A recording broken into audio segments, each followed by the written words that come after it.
સુરતમાં પ્રભુ મહાવીર જન્મ જયંતિ કલ્યાણ નિમિત્તે શહેરભરમાં ભક્તિ અને આનંદ માહોલ જોવા મળ્યો હતો તો જૈન સમાજ દ્વારા મીઠા મોદકની સાથે ભવ્ય ઉજવણી કરાઈ હતી। સુરતમાં 1 લાખ લાડુના વિતરણથી મહોત્સવમાં જનસાગર ઉમટ્યો હતો।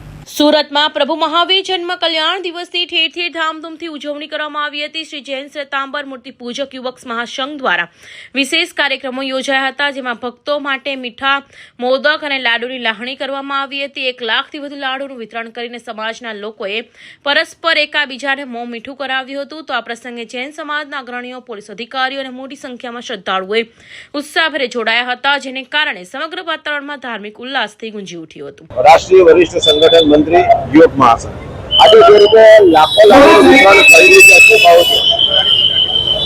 પ્રભુ મહાવીરના જન્મ કલ્યાણ દિન નિમિત્તે શ્રી જૈન શ્વેતાંબર મૂર્તિ પૂજક યુવક મહાસંઘના માધ્યમથી સુરત શહેરના અનેક વિસ્તારોની અંદર શુદ્ધ ઘીના બનાવેલા લાડુ દ્વારા પ્રજાજનોનું મોં મીઠું કરાવી રહ્યા છે।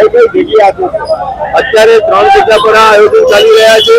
સ્ટાર બ્રેઝર નીચે Pal, Sargam shopping centre, Parle point અને રેલવે સ્ટેશન પર અમારા અનેક કાર્યકર્તાઓ તમામ જગ્યા ઉપર પરિવાર સાથે લોકો જોડાય છે અને હૃદયની અંદર એક જ ભાવ છે કે ભગવાન મહાવીર સ્વામીના જન્મ કલ્યાણ નિમિત્તે ભગવાનનો સંદેશો અહિંસા, કરુણા, સદભાવના અને શાંતિ આ દેશમાં વ્યાપે અને વિશ્વ સુધી વ્યાપે એવા શુભ ભાવથી આજે પ્રજાજનોને મોં મીઠું કરાવ્યું। કેટલા વર્ષોથી આયોજન કરી રહ્યા છે? આ લગભગ છેલ્લા 18 વર્ષથી શ્રી જૈન શ્વેતાંબર મૂર્તિ પૂજક યુવક મહાસંઘના માધ્યમથી આયોજનો થઈ રહ્યા છે।